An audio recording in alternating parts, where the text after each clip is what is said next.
बाढ़ का कहर। पहाड़ों और मैदानी क्षेत्रों में लगातार हो रही मूसलाधार बारिश के बाद बनबसा बैराज से लगातार पानी रिलीज किए जाने के बाद अब लखीमपुर खीरी जिले की प्रमुख शारदा नदी खतरे के निशान से ऊपर पहुंच गई है और अब नदी का पानी बाढ़ के रूप में तराई क्षेत्र पलिया के मुख्य मार्ग सहित तराई क्षेत्र के विभिन्न ग्रामों में पहुँच चुका है, जिससे ग्रामीणों में दहशत फैल गई है और इन हालातों को काबू करने के लिए लगातार प्रशासन सतर्क नजर आ रहा है और लगातार शारदा नदी के आसपास के इलाकों में रहने वालों से सतर्क रहने और बाढ़ पीड़ितों को सुरक्षित स्थानों पर पहुंचने का कार्य भी कर रहा है।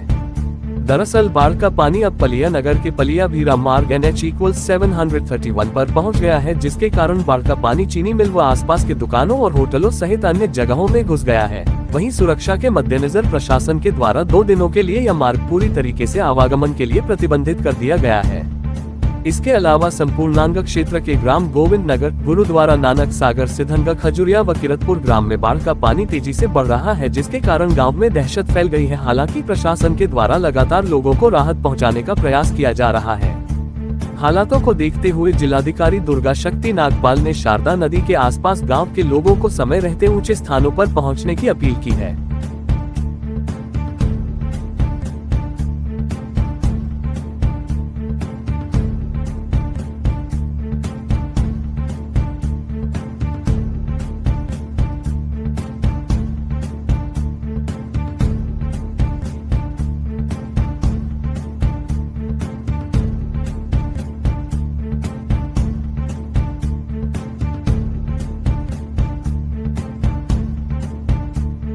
नेपाल में अत्यधिक बारिश होने के कारण यहाँ पानी का बहाव काफ़ी ज़्यादा आ गया है। शारदा नदी में आज सुबह 9 बजे की रिपोर्ट के अनुसार लगभग 2,44,700 क्यूसेक पानी का डिस्चार्ज हुआ है और कल से कई गांवों में खेतों में पानी घुस गया है। आज कुछ घरों में भी घुस गया है। पलिया के आज़ाद नगर गाँव में कल लगभग 45-46 लोगों को रेस्क्यू किया गया और आज गोविंद नगर गांव, जो कि पीलीभीत लखीमपुर खीरी के बॉर्डर पर स्थित है, वहां पे राहत का कार्य चल रहा है। वहां लगभग 150 और 160 के बीच में लोगों को बाहर निकाला जा रहा है और सुरक्षित स्थान पर पहुंचाया जा रहा है। प्रशासन द्वारा सभी व्यवस्थाएं सुदृढ़ की गई हैं, खासतौर से खाने पीने की व्यवस्था और चिकित्सीय सुविधा। मेरी सभी से यही अपील है कि समय रहते सभी गाँववासी अपने बच्चों, बुजुर्गों, पशुओं सबको लेकर के सुरक्षित स्थान पर आ जाएं, ताकि एक बार पानी का जलस्तर बढ़ जाता है तो फिर बहुत कठिनाई होती है राहत कार्य करने में।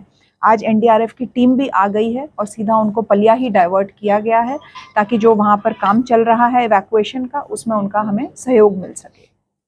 अभी कितने गांव प्रभावित और क्या जो जनसंख्या वो उसमें कहीं पर कुछ लोग? देखिए, जो जैसे अगर सही मायने में बाढ़ से प्रभावित का पूछा जाए तो 2 ही गांव थे, एक जो कल जिसमें राहत कार्य किया गया आज़ाद नगर और आज गोविंद नगर।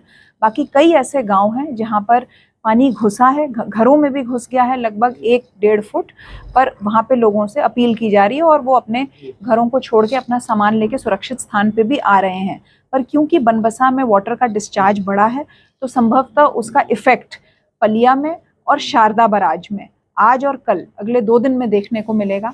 तो जो हमारे निघासन और लखीमपुर और गोला के जो गांव हैं, ये प्रभावित होंगे आने वाले 2 दिनों में। तो प्रशासन की पूरी तैयारी है, सभी बाढ़ चौकियां तैयार हैं और राहत की सामग्री भी तैयार है। जैसे जैसे कहीं भी पानी के बढ़ने की सूचना हमें मिलती है तो हम समय रहते ही उसमें राहत का कार्य कर लेंगे। पलिया रेल ट्रैक और हाईवे बंद किया गया है। पलिया का रेलवे ट्रैक इसलिए बंद किया गया है क्योंकि परसों रात में बहुत ज़्यादा पानी आने के कारण नीचे से रेलवे ट्रैक के नीचे से एक छेद हो गया था और उसमें लगातार पानी बह रहा था। हालांकि बहुत ज़्यादा नहीं बह रहा था, लेकिन ट्रेन के गुजरने के लिए वो बहुत रिस्की था। तो रेल विभाग द्वारा ही उसमें टीम को भेजा गया, उसकी मरम्मत का कार्य किया गया। पर क्योंकि वो मरम्मत का कार्य या तो पूरी तरह से कंप्लीट होना बाकी था, देर रात में ये छेद हुआ था और पानी बहा था, तो इसलिए अगले दिन ट्रेन को कैंसिल कर दिया गया था।